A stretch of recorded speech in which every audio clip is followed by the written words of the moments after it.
Olá, gente! Hoje nós iremos apresentar o nosso trabalho a respeito do material metálico titânio e suas ligas, com ênfase em suas propriedades e aplicações. Eu sou o Ricardo Brandão e, juntamente com o Fábio Augusto, nós iremos dar início à apresentação.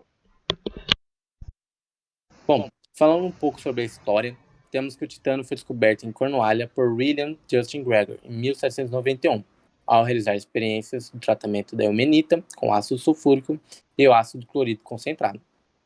Posteriormente, ele foi nomeado por Martin Heinrich, tendo a origem na palavra grega titanes, pela proximidade das características do filho mitológico do céu, Uranus, e da terra, Gaia. Como caracterização, temos que o elemento químico do símbolo Ti, o titânio, tem um número atômico de 22, tendo 22 prótons e 22 elétrons, com massa atômica aproximadamente de 47,9.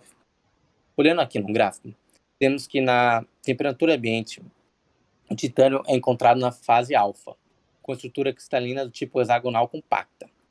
Quando se eleva essa temperatura posterior a 883 graus Celsius, temos o titânio na fase beta, com estrutura cristalina do tipo CCC, cúbica do corpo central. Continuando falando sobre suas características, o titânio é encontrado em vários minérios e ocorre na natureza na forma de combinações químicas, geralmente com oxigênio e ferro, sendo que na crosta terrestre é o nono elemento mais abundante.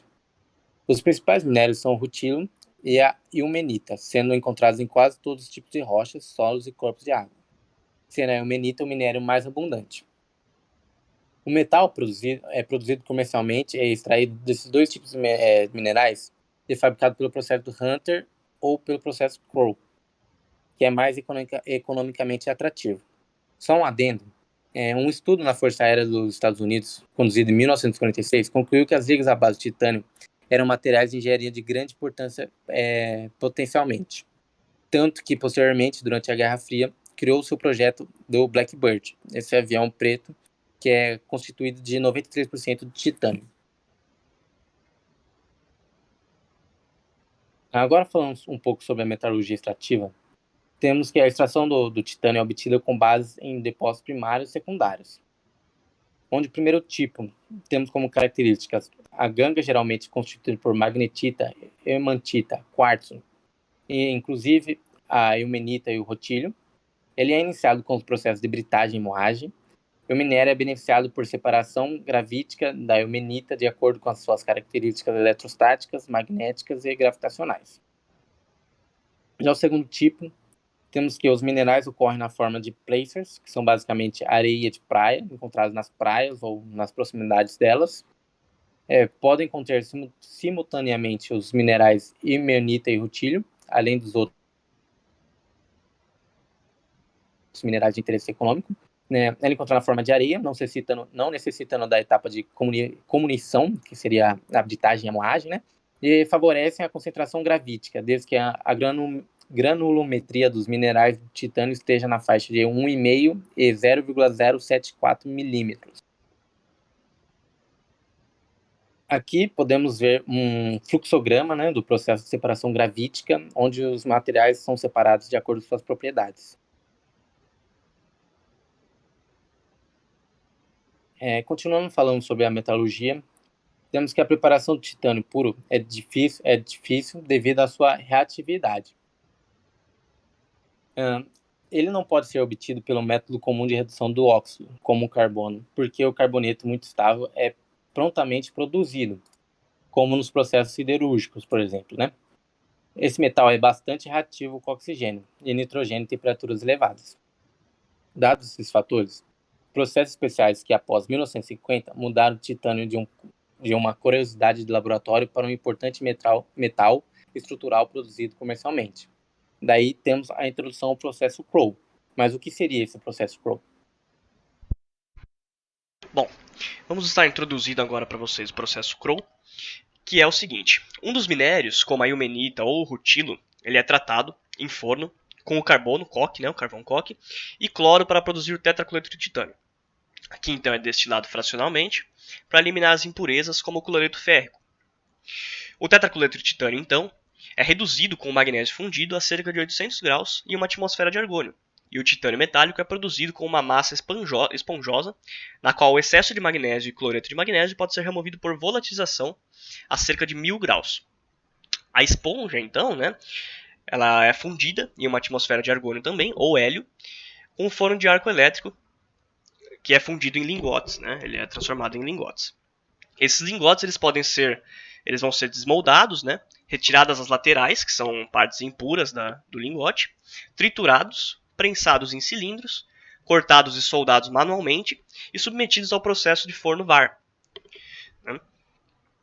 Após a retirada do titânio dos fornos VAR, eles vão ser transformados em titânio de primeiro grau, podem ser submetidos aos processos de conformação. Os principais processos de conformação que o titânio de primeiro grau é submetido é a estamparia, né, como mostrado na primeira foto à esquerda, a prensagem, logo abaixo, a laminação, na primeira foto à direita, e a forjaria. Os processos de conformação do titânio serão, né, discutidos e escolhidos a partir da geometria, da geometria mais complexa que se deseja nas peças de titânio. Né? Aqui nós podemos ver ao meio das imagens peças de geometrias complexas e peças de geometrias mais simples de ser conformadas. Né? Agora nós vamos falar um pouco a respeito das propriedades do titânio. Né? Então, primeiramente, a gente deve falar a respeito da baixa massa específica dele, né, de 4.500 kg por metro cúbico, e em assonância a isso está a ótima relação, né, de resistência e peso que as ligas de titânio podem oferecer às mais variadas peças. Né? É um metal que possui ótima resistência à corrosão, sendo mais resistente ainda que aços inoxidáveis. Né? Ele é um metal muito biocompatível, ou seja, ele é imune aos fluidos corpóreos contendo cloretos, né, e fluidos, né, contendo pH tendendo para o ácido. E ele é muito resistente em temperaturas elevadas. Né? Como a gente pode ver aqui, a temperatura de fusão do mesmo é de 1670 graus Celsius. Né? Porém, aqui nós temos um contra do titânio, né, que é a alta reatividade química em temperaturas elevadas. Ou seja, a partir disso é necessário técnicas não convencionais de refino, fusão e fundição, né? O que remete a um alto custo de produção do titânio puro de primeiro grau. Né? Aqui nós vamos ver um pouco a respeito sobre as ligas do titânio. Né? Primeiramente nós temos aqui as ligas alfa, que conferem à peça uma alta resistência à fluência, boa tenacidade e ausência da transição dúctil frágil, né? Ou seja, ela pode ser aplicada para peças contendo propriedades criogênicas. As ligas beta, as quais possuem alta resistência mecânica e à fadiga, muito frágeis em temperaturas criogênicas e baixa resistência à fluência. Né? As ligas quase alfa, que são ligas que combinam a alta resistência à fluência das ligas alfa e com a alta resistência das ligas alfa mais beta. As ligas quase beta, a boa conformabilidade e baixa soldabilidade é uma das características dela, frágeis em temperaturas criogênicas e não indicadas acima de 350 graus Celsius, pela sua resistência à fluência diminuir. Né? E as ligas alfa mais beta, que possuem alta resistência à temperatura ambiente e moderada resistência em temperaturas elevadas. Aqui nós temos, né, algumas das ligas, né, grau 1, grau 2, grau 3, relacionando com o tipo da sua liga, da sua fase, alfa, beta, quase beta e alfa mais beta. Aqui algumas informações como limite de escoamento, o módulo elástico, limite de resistência à tração e o alongamento. E vamos dar um destaque para a liga titânio, o TI 64 de grau 5, né, que é a de maior interesse e mais utilizada comercialmente, que é uma liga relacionada com o alumínio e com o vanádio. Né? Aqui nós temos a influência dos elementos de liga, né, em ligas de titânio. Aqui o alumínio é um estabilizador da fase alfa, o chumbo é um estabilizador da fase alfa também. E a partir dessa tabela, né, a gente pode estar relacionando com os dois slides anteriores, que eu vou voltar nele para a gente dar uma olhada. Ou seja, se você adiciona um elemento de liga alumínio em uma liga de titânio, você pode estar favorecendo a liga alfa, ou seja, alta resistência à fluência, boa tenacidade e ausência de transição dúctil frágil. E assim por diante, né, de acordo com a necessidade, as propriedades dessa peça que serão empregadas em um determinado uso. Né? Aqui nós temos alguns tratamentos térmicos que são utilizados em ligas de titânio, como o recozimento, né? É um tratamento térmico que vai favorecer a ductilidade, aumentar a ductilidade, favorecer a usinabilidade, a estabilidade dimensional e estrutural da peça. Nós temos o alívio de tensões, que é a diminuição das tensões residuais indesejáveis, né? A têmpera, que aumenta a resistência mecânica da liga, aumenta a rigidez, aumenta a resistência contra o desgaste e a resistência ao escoamento, e a solubilização e envelhecimento, né, que aumenta a resistência mecânica das ligas aí. Agora vamos falar um pouco a respeito das aplicações do titânio, né? Aqui nós temos uma tabela com amplas aplicações desse material, e vamos ressaltar aqui de novo, né, a liga TI 64 de grau 5, novamente falando que é uma liga associada com o alumínio e com o vanádio, né, e é a liga de titânio mais utilizada comercialmente, pois possui aplicações em componentes aeroespaciais, aeronáuticos, automotivos, navais e médicos, né? Afunilando aqui um pouco o escopo das aplicações do titânio, nós temos os destaques deles aqui nas indústrias médicas e farmacêuticas, né, como próteses dentárias, protetores solares. Aqui, né, um estudo muito novo, né, a respeito das sementes radiativas de iodo, que são revestidas com ligas de titânio, né, por possuir baixo índice de rejeição,